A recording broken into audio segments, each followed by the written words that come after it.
Hello, and it's been a while, but welcome back. I have the man himself, the Fortnite OG, the master of bench press, the master of pull-ups, Mr. Joel Hugg. Joel, thank you for joining me. Thanks for having me, Oliver. Yeah. Very happy to have you. Just quickly, so I know, but whoever's watching may not know. Just give everyone a bit of a brief overview of like your background, where you came from, what you've done, and what's brought you to this point. Yeah. So my name is Joel. I'm a strength and conditioning coach at Body by Beast. I've been at Body by Beast since 2023, so this is my third year, and it's been very good.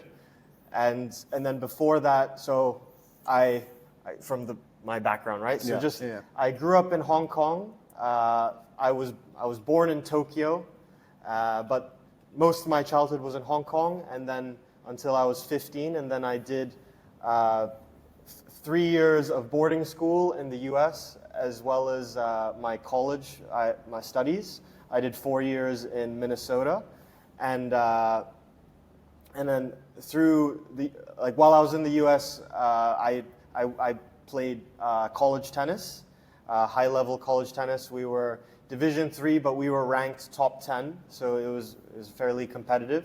And then while I was doing that, I also studied exercise physiology, and then that brought me to the strength and conditioning field, and and that brings me here. Yeah, that's a quick summary. Yeah. And also I'm half Swiss, half Thai, so yeah. Eurasian, mate. Nice, nice. Good. Yeah. So, because one of the things that always I always like to think about and like to kind of chat to people about is kind of that competition state. So when you were like you say, when you're in the US and you were playing tennis, and you know it was high level tennis. I guess kind of like what's that like with regards to what your training's like. So we're in strength and conditioning, right? How much strength and conditioning there was, what the focus was on that, how you married that with your skill development, and then how you managed to fit that in around with what I'd assume was like still a very conventional student lifestyle of like studying, socializing, maybe a bit of like extra on the side as well, you know? Yeah. So it's interesting. I guess I will start with my academy. So like kind of when I was 15 to 18, when I was at a tennis academy, I think some of the coaches had this old school mindset that, and they weren't up to date with strength and conditioning. So they were, I would say, half, if not more, of the tennis coaches were sort of against like weight training specifically. They thought weight training makes you slow, it makes you bulky, it would make you stiff, and it wouldn't go with tennis. So, but having said that, when I was around 15, 16, like there was a very good gym that we had access to, and like we could access to whenever we wanted, and then I was good friends. Shout out Nima Momasagi if he watches this, but he was like my first gym bro, but also like the first guy that kind of exposed me to the weight room, and together he had some experience like before coming to the academy, and then also together we loved weight training, and we kind of went against the grain, like, and kind of we did our own training that wasn't really prescribed by the tennis academy, but we did our own program that helped us build muscle and like helped us improve our tennis. Yeah. Because something that something we do deal with here is very much that. Yeah. You know, like people will not want to do certain exercise, or they won't want to do a certain rep range because they don't want to get slow, they don't want to get bulky. Yeah. And it seems to be a very common misconception. Yeah. Why do you think that is? I think a lot of it has to do with, or some of it has to do with bodybuilding propaganda, and I think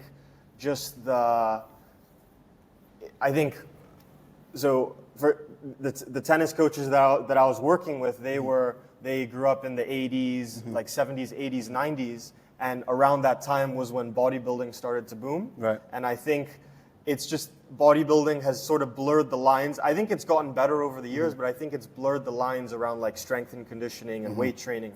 And a lot of those guys are on anabolics, and which gives you a lot of muscle mass, and for bodybuilding it has their place, but also that style of weight training and I think all of that has just kind of misconstrued what like S&C strength and conditioning and like how it can actually help your sport. Yeah, because I found as well, like I know a lot of people that do like powerlifting.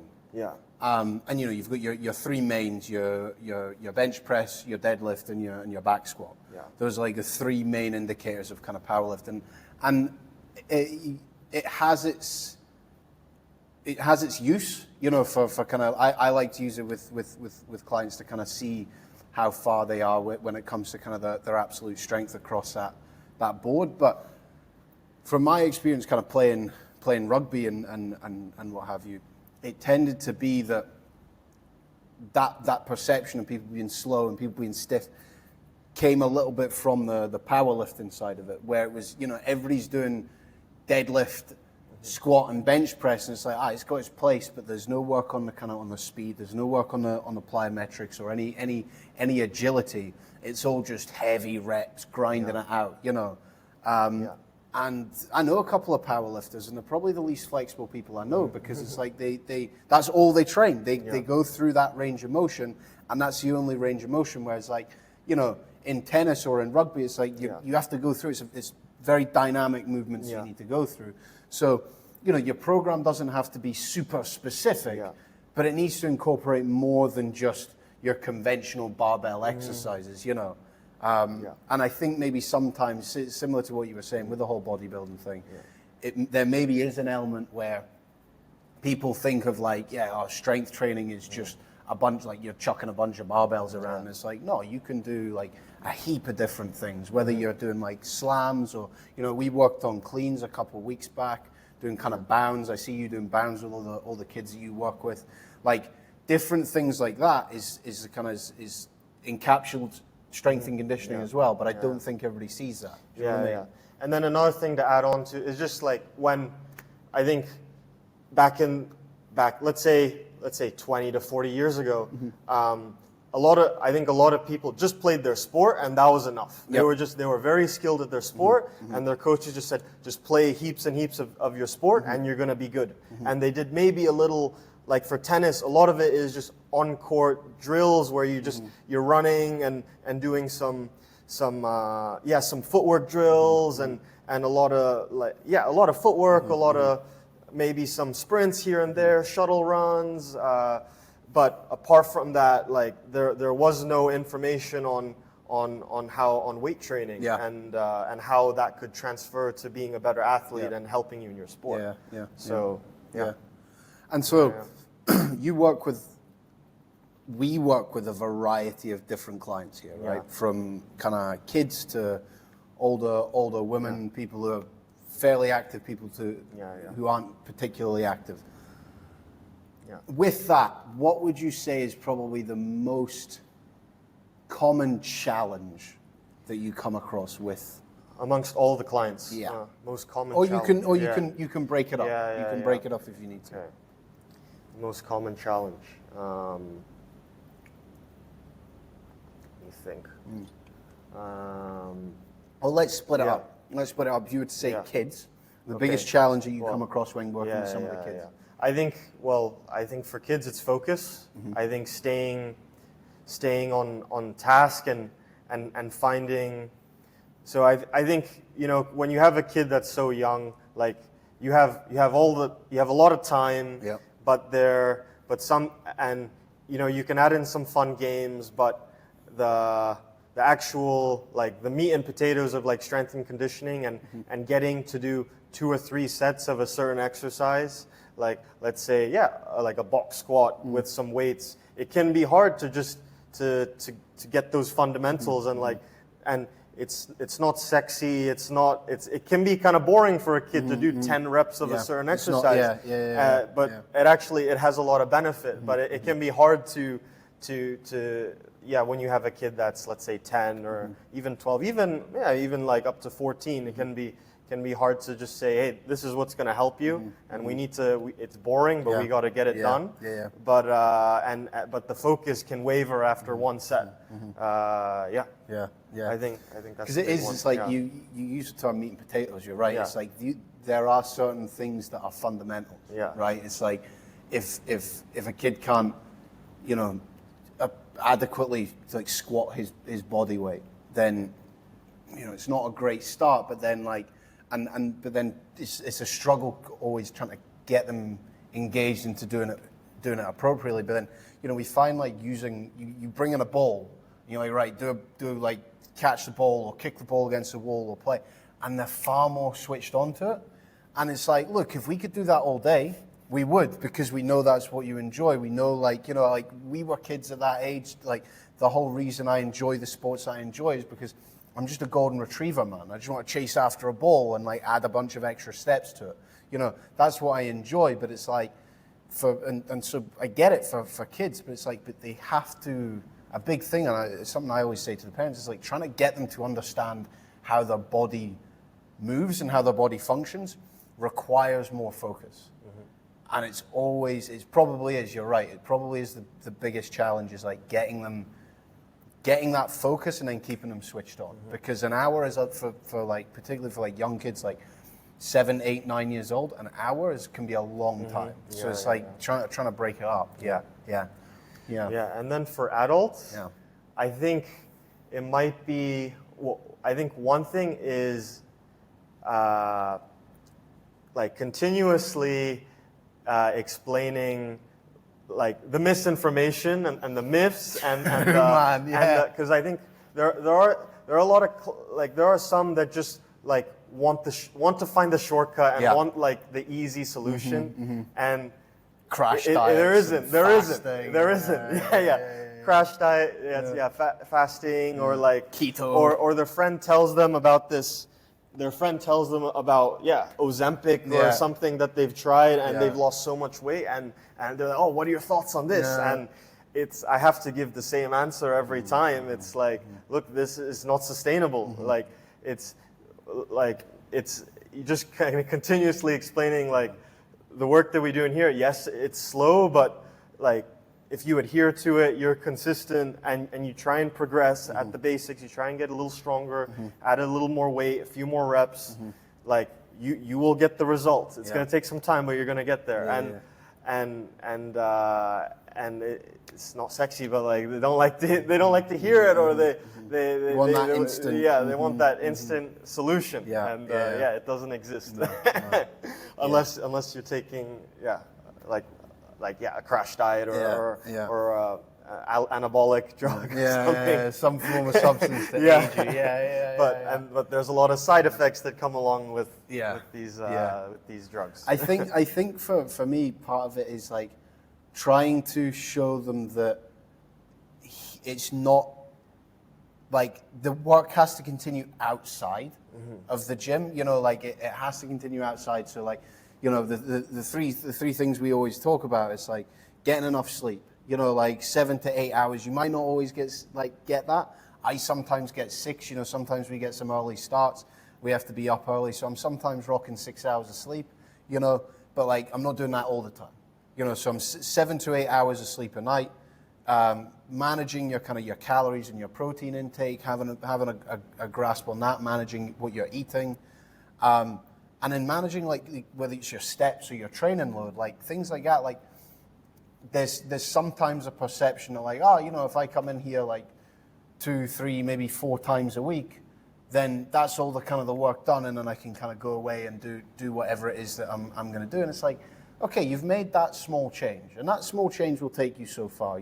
Particularly if you've not worked out before, you're working out 3, 4 times a week. That change you will see, you'll notice, but then you'll hit a ceiling, and then you'll need to start kind of making those changes. But there can sometimes be a frustration. I don't know if you get it, but directed towards us because their results are plateauing a little bit, and it's like, well, you're not getting me the results I want. It's like, well, what work are you doing outside? How many steps are you getting? Oh, you're doing 500 steps a day? Nice, right? That's going to be great for you losing your fat, like you losing weight.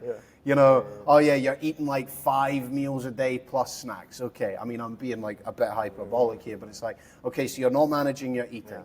You were up until 4 a.m. were you, right? Okay, and how much did you say you had? 4 hours of sleep, or you're out of the club at this time. It's like, don't get me wrong, like, enjoy the things in life. So whether you like certain things when it comes to your diet, you like doing certain things outside of the gym, like your whole life doesn't have to be working out and fitness and this, that, and the other. But it's like, if you want to see those results, you need to kind of do what's necessary to make that possible, right? So yeah, it's always the biggest challenge for me, man. Yeah, and another thing is like, just if you've had 5 to 10 years of bad eating, let's say, you realistically think you're gonna solve that in 6 months or like a month, like you can't just backspace all those bad habits, like delete and now. No, I mean it might take half that time. It might take the same amount of time, but right, you gotta work on the baby steps and just build up those daily habits. It's a very patient procedure, isn't it? It's a very and not like, I say this from like my perspective, where it's like, where kind of whether you're debunking the same myth that you've heard for the fourth time in a week, or like you're trying to keep a client on the right path. It's a very patient, from like a coaching perspective, it is also a very patient procedure, because you're keeping that kind of that energy high for clients, but also maintaining like, no, this is right. They've not gotten stronger in 3-4 weeks, let's say, but it's like kind of maintaining that patience, being like, okay, this is the right path. And I think that when you do that, clients see that as well. Like clients see, like, if you're like, when I first started here, there was some things I was trying that I maybe was unsure of. And then I remember I did have one client, and she was 3 times a week, and I wasn't quite sure what she wanted. So I was trying all these different things. And I think that she saw a bit of inconsistency and maybe a lack of patience, because I wasn't able to deliver, I suppose. I don't know. So it's a big thing, right? It's a big thing. It's a huge patience thing, not just for coaches, but for clients as well. That's like, yeah, it's not going to be a quick fix. It's not going to be, like you say, your eating habits aren't going to be, reversed in a month's worth of work if you've been eating like shit for 2 years. It does take more time. But switching to another thing, man. What would you say, like, because you've been here for far longer than I have. You've got more experience of what it's like. What is the most rewarding thing? Most rewarding thing, I think, so, well, okay, a few things. So when you have someone that's coachable, it's the best. When you have someone who's listening, committed, open-minded, and willing to just learn and take on board what you have, that's the best. Like, the hours go by so quick, and it's like, it's like you want to do it for free almost. It's like, I want to give you all the information for free, because of how great it is to just to have someone who's willing to like listen and take on board what you have to say. But the most rewarding thing is having someone like that. But then on top of that is someone who's showing up, they're consistent, and you see their progress. You see, especially when it's someone who's brand new. Sometimes their progress is just very linear. And then occasionally, you have the plateau here and there. But like if they work through it and they adjust, and seeing someone that's working towards a goal, whether it's whether it's trying to get like a simple goal, trying to get stronger at a certain exercise, but working towards an event. Yeah. Like a high rocks, you know. I had Tanwa, who's been great, and you know, and even when I first got here, he was always getting after it. But to see him, like when he signed up and committed to that high rocks, and he had a different gear, he had more energy coming to the 6 a.m. workouts. I'm like, okay, this is already another level. You can feel that energy, and to be a part of the process, see them. Work with them towards that goal, and then see them compete at that event. It's a great thing to be a part of.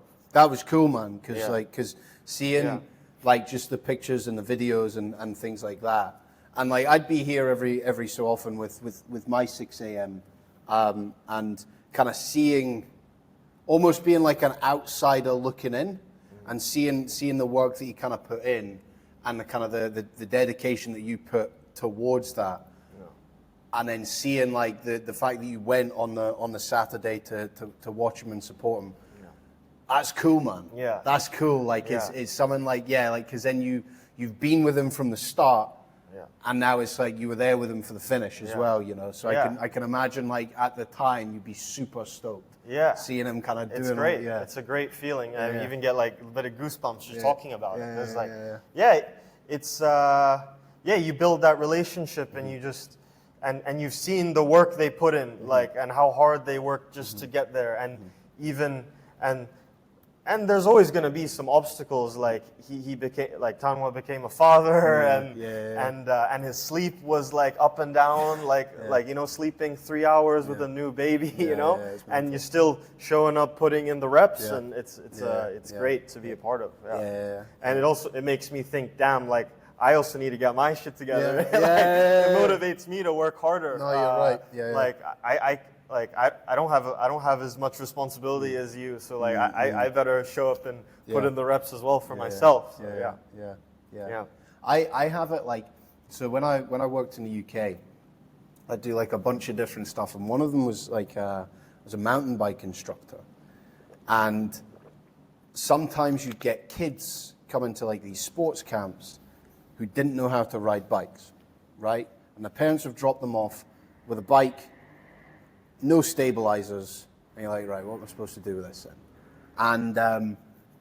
And you have to work with them to teach them how to ride a bike, right? They're there for like 4 or 5 days, right? And you're walking along, and you're trying to teach them how to ride a bike, and it's tough, man. It's really tough because it's like they just keep falling off, and you're like, can you stop being such like an uncoordinated little fool? Like, just pedal and keep balance, you know.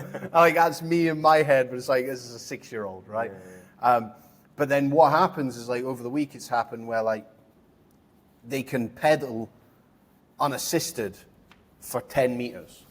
And then the next day it's 20 meters, and the next day it's 30 meters, and then the next day they're able to actually like, go around like a little circuit because, you know, they've kind of got that balance. They still trip, they still fall, they still stumble. That is I liken that to the feeling I get when whether we're working with somebody and they're completely new to the gym, so they're learning like a new lift. You know, like we had the guy who were trying to teach to deadlift, right? And there was a constant kind of round of the back, and then there was like almost a eureka moment where he's now got that flat back, and he's coming up, and it's like I now feel confident being able to kind of add weight and make it a bit more challenging for him.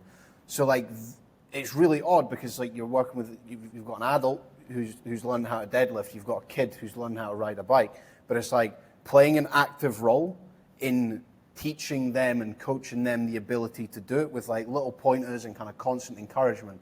That's like the most rewarding thing to me. Like it's, just watching that wee man just scooter off on his bike, or watching that 40-year-old man deadlift without fear of him like tweaking his back in any way, shape or form.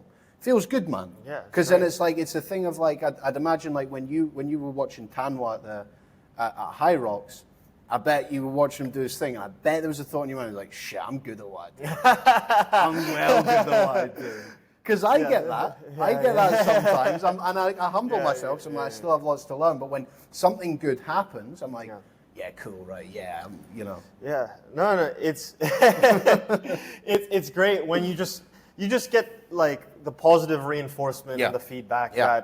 that okay, like feels good because you're doing something right. Yeah, but you know you can have like there's loads of different qualifications on paper, but like putting in hands-on experience is another skill, Yeah. right? Being Yeah. able to transfer what you learned and then applying it. Yeah. And then getting that reinforcement back from people that you've worked with for multiple months or like towards a goal and when they say like, oh, you're the shit, you're the best, like yeah, it's great. It's cool. It's great. Yeah, It's great feeling. yeah. And so I suppose because I know some people who watch this they'll want to know. They've asked me a couple of things. Shout out to Robbie. I know he'll be watching. He's asked me before, like we've spoken about, kind of just a regular person, not training for a High Rocks, not training for any particular event, just your everyday person. How much time should they spend in the gym versus outside, whether it's doing running, playing a sport, doing some other kind of physical activity? What would you say is the ideal number of days and kind of ratio? And just like sedentary, like not doing anything, or I'd say just your kind of your everyday person Yeah. gets maybe around about 10K steps a day. You know, sometimes more, sometimes less. As like a mildly active lifestyle, but like is wanting to get into the gym more often to kind of get stronger. I think 10K is a lot for the average person. You reckon? Like, I think so. Yeah. I mean, I'm averaging 14K. I guess I'm not average. Yeah? but okay, but so okay, just like average, maybe like you have a 9 to 5 desk job, and you've never done any weight training or something. I think I think you can see like good, like nice steady progress just twice a week. Twice a week. Twice a week, full body weight training for 1 hour, and that's already a great start. I think there is this. From 1 to 2, there is like significant results and progress. Yeah. Like you can probably get away with once a week if you're brand new and that just starting out. Yeah. But I would say there's a significant improvement when you go twice a week. So twice a week, full body weight training. And then I mean, I think if you're averaging 10K steps outside, that's great. Yeah. Like if you maintain 10K steps, or like even I think like even 7K, 7 to 10K is great. Solid, yeah. And then eating mainly whole foods, nutrient dense meals, and then I think and then the bonus of like being able to track your protein daily, that's already that's spot on. That's great. I think from the people that I've worked with here, I think they underestimate or how much protein they're actually getting in their diet. Yeah. Especially, I mean, in the traditional Thai diet, it's not a lot of protein. It's a lot of carbs, a lot of good tasty foods. Yeah. And like I love my Thai food. Don't get me wrong, but like I think Needs more meat, man. Yeah, Needs need more a bit meat. more chicken. Yeah. I've got 4 slices of chicken here. What am I meant to do with that? Yeah. And but if you can do those things and then averaging 7 to 9 hours sleep, you'll be in a good spot. Yeah. So you said 2 full body sessions. Yeah. Why not an upper and a lower? Like 1 upper body day, 1 lower body day.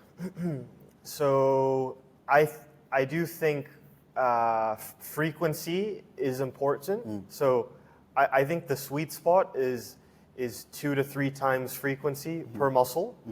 And there's research that shows that. I don't want to get into all the details, but also just kind of intuitively, how long does it take for if you hit a muscle? Let's just say you hit your chest on Monday. How long is it going to take for your chest to recover? Is it going to take 7 days to recover? Probably not. Probably not. Yeah. So I would say, there's a very good chance it's going to be recovered in 48 to 72 hours, and you can hit that muscle group again, and you keep the muscle protein synthesis going, and you can continue to progress if you if you do 2 full bodies versus an upper and a lower. That's fair enough. That's fair enough. Yeah. I remember, I think it was like, Yeah. it wasn't long after I started here. We were chatting about how much we should train, what body parts we should train and things like that. And I remember you just having like this Giga Chad moment of just being like, well, I train one part, I train one muscle group, and then I wait. And when it doesn't hurt, I train it again. Like, I mean, yeah, It's like it doesn't have to be any more complicated than that. yeah, pretty much.